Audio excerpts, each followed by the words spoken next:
श्रीराम समर्थ. श्री गणेशाला, शारदेला, समर्थ सद्गुरूंना, सुतांना, सनकादिकांना आणि शुकाचार्यांना वंदन करून क्षणभर नामस्मरण करू. श्रीमद्भागवत सारामृत कथेचे श्रवण करू.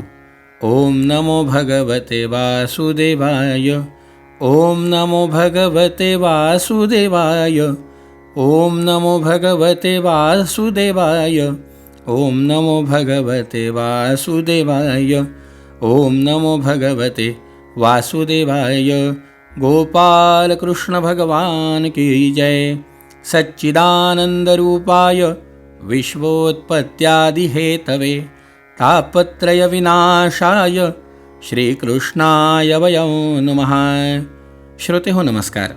शुकाचार्य राजा परीक्षितींना सांगतायत, राजा, ज्या वेळेला मैत्रेय ऋषींनी स्वयंभुव मनु आणि महाराणी शतरूपा यांच्या उत्पत्तीची कथा विदुर काकांना सांगितली, त्यावेळेला विदुर काका म्हणतायत, चरितं तस्य राजर्षे राधिराजस्य सत्तम ब्रूहि मे श्रद्धानाय विश्वक्सेनाश्रयो ह्यसौ.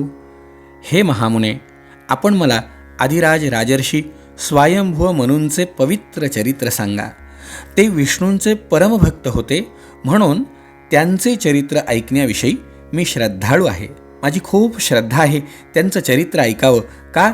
कारण विष्णू भक्तांचं चरित्र ऐकल्याचा परिणाम काय असतो? श्रुतस्य पुंसा सुचिरश्रमस्य नन्वंजसा सूरिभिरीडितोऽर्थ यत्तद्गुणानुश्रवणं मुकुंद पादारविंदम हृदयेषु येषाम्. विद्वानांचं असं मत आहे की ज्यांच्या हृदयामध्ये श्री मुकुंदाचे चरणारविंद विराजमान आहेत ना, त्या भक्तजनांच्या गुणांचं श्रवण करणं हे माणसांनी पुष्कळ दिवस केलेल्या शास्त्राभ्यासाच्या श्रमाचं मुख्य फळ आहे. मग माझी अशी इच्छा आहे की त्या भगवंताच्या परमभक्ताचं चरित्र तुम्ही मला सांगावं. असं म्हटल्यानंतर मैत्रेय ऋषी म्हणतायत, जेव्हा आपली पत्नी शतरूपा यांसह स्वयंभुव मनूंचा जन्म झाला, तेव्हा मोठ्या नम्रतेने हात जोडून त्यांनी ब्रह्मदेवांना प्रार्थना केली, हे पूज्यपाद, आम्ही आपल्याला नमस्कार करतो. आमच्या हातून होऊ शकेल अशा योग्य कार्याची आपण आम्हाला आज्ञा करावी, ज्यामुळे या लोकात आमची सगळीकडे कीर्ती होईलच आणि परलोकात सुद्धा आम्हाला सद्गती मिळेल. तेव्हा ब्रह्मदेवांची स्वारी म्हणतीये की तू या आपल्या भार्येपासून स्वतःसारखीच गुणवान संतती उत्पन्न करून धर्मपूर्वक पृथ्वीचं पालन करावं आणि यज्ञ करून श्रीहरींची आराधना करावी, अशी माझी इच्छा आहे. तेव्हा मनूंची स्वारी म्हणतीये, हे तात, मी आपल्या आज्ञेचे अवश्य पालन करील, परंतु आपण या जगात मी आणि माझी भावी प्रजा यांच्या राहण्याचे ठिकाण सांगा. कारण सर्व जीवांचे निवासस्थान असलेली पृथ्वी यावेळी प्रलयातील पाण्यात बुडालेली आहे. या पृथ्वी देवीच्या उद्धाराचा आपण प्रयत्न करा. हे ऐकल्यावरती पृथ्वी अशा प्रकारे अथांग पाण्यात बुडून गेलेली पाहून ब्रह्मदेव बराच काळपर्यंत मनात विचार करीत राहिले, हिला कसं बाहेर काढावं. तेवढ्यात ब्रह्मदेवांच्या नाकाच्या छिद्रातून अचानकपणे अंगठ्या एवढा एक वराह शिशू बाहेर पडला. मोठ्या आश्चर्याची गोष्ट म्हणजे आकाशात असलेला तो वराह शिशू ब्रह्मदेवांच्या देखत मोठा होऊ लागला. क्षणात हत्ती एवढा झाला. त्या विशाल वराह मूर्तीला पाहून मरीचादी मुनिजन, सनकादिक आणि स्वयंभुव मनू ब्रह्मदेव वेगवेगळे तर्क करू लागले. आज वराहाच्या रूपात हा कोण दिव्य प्राणी प्रगट झाला? केवढं आश्चर्य ना! माझ्या नाकातून निघाला.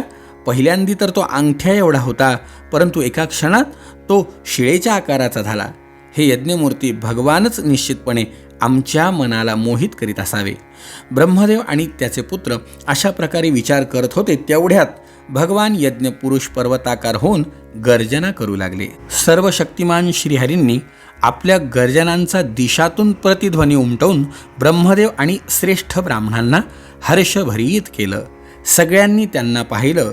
भगवंताच्या त्या स्वरूपाचं वेदांमध्ये विस्ताराने वर्णन केलं गेलं. म्हणून त्या मुनीश्वरांनी जी स्तुती केली ती वेदरूप मानून भगवंत फारच प्रसन्न झाले आणि एक वेळ पुन्हा गर्जना करून देवांच्या हितासाठी हत्तीसारखी लीला करीत ते पाण्यामध्ये घुसले.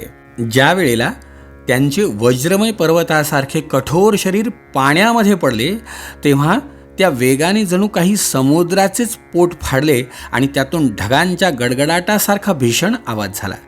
त्यावेळेला असं वाटलं की आपलं प्रदीर्घ तरंगरूप हात उंच करून तो मोठ्या आर्तस्वराने, हे यज्ञेश्वरा, माझं रक्षण कर, माझं रक्षण कर, अशी प्रार्थना करीत आहे. तेव्हा भगवान यज्ञमूर्ती आपल्या बाणासारख्या तीक्ष्ण खुरांनी पाणी कापीत कापीत कापीत जलाशयाच्या पलीकडच्या तीरावर पोहोचले. तेथे रसातळात त्यांनी सर्व जीवांचे आश्रयस्थान असलेली पृथ्वी पाहिली.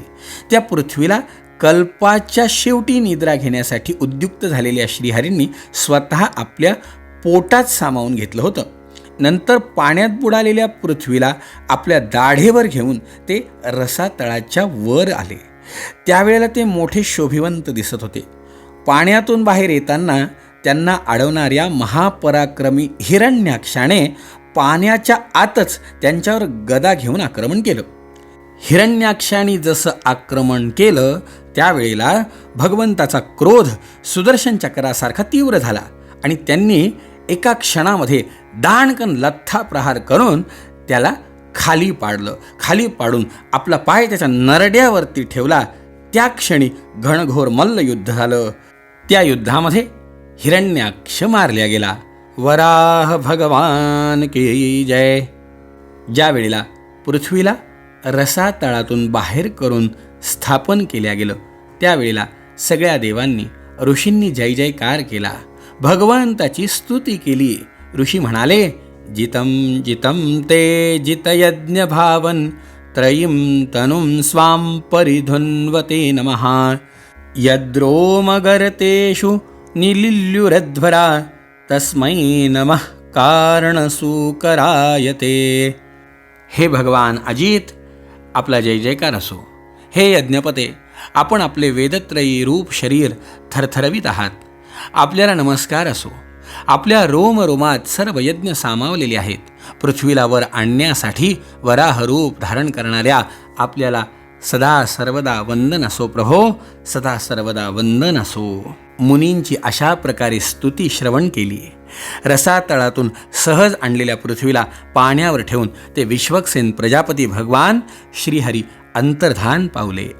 विदुरा, भगवंताचं हे लीलामय चरित्र य एवमेतां हरिमेधसो हरे कथां सुभद्रां कथनीयमायिनः. जो कोणी अत्यंत कीर्तनीय या भगवंताचं चरित्र श्रवण करतो, त्या कीर्तनामध्ये, त्या भगवंताच्या स्तुतीमध्ये आपली बुद्धी सर्व प्रकारे विलीन करतो, त्याचं सर्व पाप ताप नाहीसं होतं. जो त्यांची ही मंगलमय मनोहर कथा भक्तिभावाने ऐकतो किंवा ऐकवतो त्याच्यावर भक्तवत्सल भगवान मनापासून लवकर प्रसन्न होतात. वराह भगवान की जय. शुकाचार्य म्हणतात, राजा, विशिष्ट हेतूनी वराह बनलेल्या श्रीहरींची मैत्रेयांच्या तोंडून कथा ऐकूनही भक्तीचे व्रत धारण केलेल्या विदुर काकांची पूर्ण तृप्ती झाली नाही.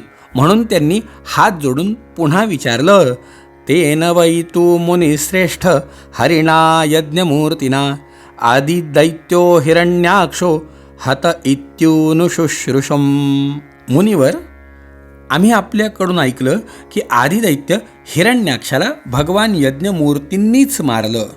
ब्रह्मन ज्यावेळी भगवान सहजपणे पृथ्वीला आपल्या दाढेवर ठेवून वर काढीत होते त्यावेळी त्यांचे आणि दैत्यराज हिरण्याक्षाचे युद्ध का झालं? मैत्रेय ऋषी म्हणतायत, विदुर काका, छान प्रश्न विचारलात. का तुम्ही श्रीहरींच्या अवतार कथा संबंधित विचारतात ना, त्यावेळेला या कथा मनुष्यांचे मृत्यूपाश तोडण्यात समर्थ आहेत. त्यामुळे जो कोणी हा कथेचा भाग श्रवण करतो त्याच्या जीवनामध्ये भगवंताची कृपा त्याला सहज प्राप्त होते. मैत्रेय ऋषी म्हणतायत, विदुर काका, एकदा दक्षाची मुलगी दिती हिने पुत्रप्राप्तीच्या इच्छेतून तिन्ही सांजेच्या वेळी आपले पती मरीचीनंदन कश्यपांच्या सहवासाची कामना केली. त्यावेळेला खरं म्हणजे संध्या समय होता. त्यावेळेला भगवंताची आराधना करीत बसलेल्या कश्यप ऋषींना हे तिचं कृत्य आवडलं नाही. तिने खूप वेळा प्रयत्न केला.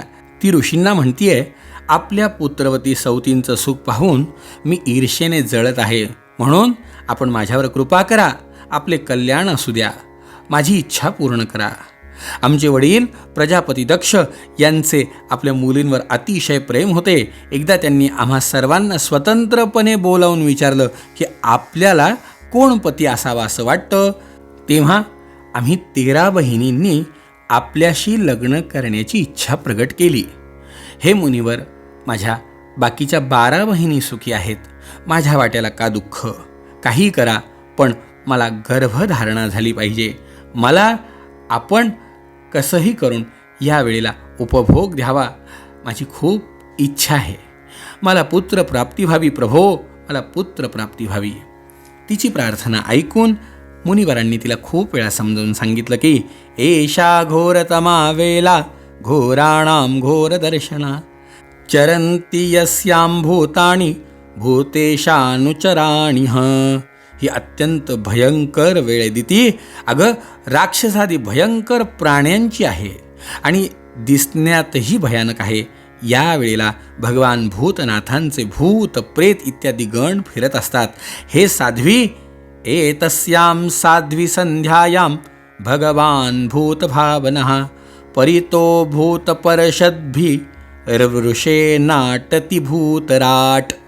हे साध्वी, अगं, या तिन्ही सांजेच्या वेळी भूतभावन भूतपती भगवान शंकर भूत प्रेत इत्यादी आपल्या गणांसोबत बरोबर घेऊन नंदीवर बसून फिरत असतात. या वेळेला भगवंताची आराधना केली पाहिजे. नाही हो मंडळी, कशाचं म्हणतात ना, कामातुराणाम न भयम न लज्जा अर्थातुराणाम न पिता न बंधू. कामातुर झालेल्या त्या दितीने अनेक प्रकारे यांना आपल्याला उपभोग देण्यासाठी भाग पाडलं. तिला उपभोग दिला गेला, त्यातून गर्भधारणा झाली. पण कश्यप ऋषी म्हणाले, कामवासनेने तुझे चित्त मलिन झालं, ती वेळ शुभ नव्हती. तू माझे म्हणणं ऐकलं नाहीस, तसं देवांची सुद्धा अवहेलना यावेळेला झाली. म्हणून हे अमंगल स्त्रिये, तुला 2 अमंगल आणि अधम पुत्र होतील. ते वारंवार संपूर्ण लोक आणि लोकपालांना आपल्या अत्याचारांनी रडवतील. हे ऐकल्यावर दितीला फार वाईट वाटायला लागलं. का? कारण खरं म्हणजे तिला सुद्धा हे घडलेलं कृत्य तिच्या मनाला त्रासदायक होतं.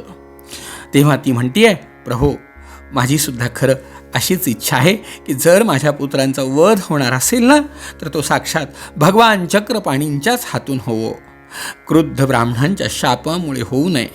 तेव्हा हिच्या मनातली हिची अवस्था पाहून हिला कुठेतरी मनामध्ये केलेल्या कर्माचा खेद उत्पन्न झाला. कुठेतरी आता ती मनामध्ये आपल्या दुःख व्यक्त करते. हे पाहून तिच्या पश्चात्तापावरती कश्यप ऋषी म्हणतायत, देवी, तू आपल्या कर्माबद्दल शोक आणि पश्चात्ताप प्रकट करतेयस ना, तुला योग्य काय व अयोग्य काय याचा बोध तात्काळ झाला. म्हणून तुला सांगतो, भगवान विष्णू, शंकर आणि माझ्याबद्दल तुला फार आदर वाटतोय ना. तुला एक सांगतो, तुझ्या एका पुत्राच्या 4 पुत्रांपैकी, म्हणजे तुला जे 4 नातू होतील एका पुत्रापासून, तर त्याच्यामध्ये एक पुत्र सत्पुरुष होईल, ज्याचा सन्मान सगळे सत्पुरुष करतील आणि ज्याचं पवित्र यश भक्तजन भगवंताच्या गुणांसह गातील. असा एक नातू तुझा भगवत भक्त होईल की जो तुझ्या कुळाचा उद्धार करेल.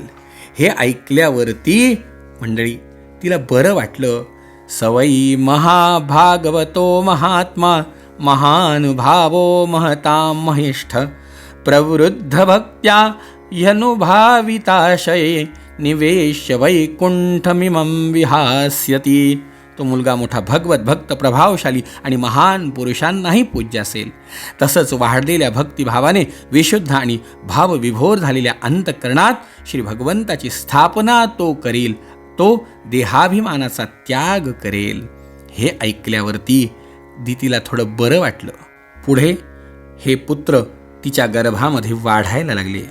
मैत्रेय म्हणतायत, विदुरा, आपल्या पुत्रांपासून देवांना कष्ट होतील या शंकेने दितीने दुसऱ्यांच्या तेजाचा नाश करणारे कश्यपांचे ते तेजस्वी वीर्य 100 वर्षापर्यंत आपल्या उदरामध्ये ठेवलं. उदरामध्ये ठेवून त्या मुलांना जन्म देण्यासाठी थांबवलं की त्यांच्यामुळे या विश्वाला त्रास नको म्हणून. पण पुढे देवांच्या आज्ञेने दितीने या मुलांना जन्म दिला. हे मुलं म्हणजे नेमकी कोण, कशा प्रकारे यांचा जन्म झाला, यांचा वध भगवंताने कशा प्रकारे वेगवेगळ्या अवतारांमध्ये केला, याचं चरित्र उद्याच्या भागामध्ये श्रवण करूया. जय जय रघुवीर समर्थ.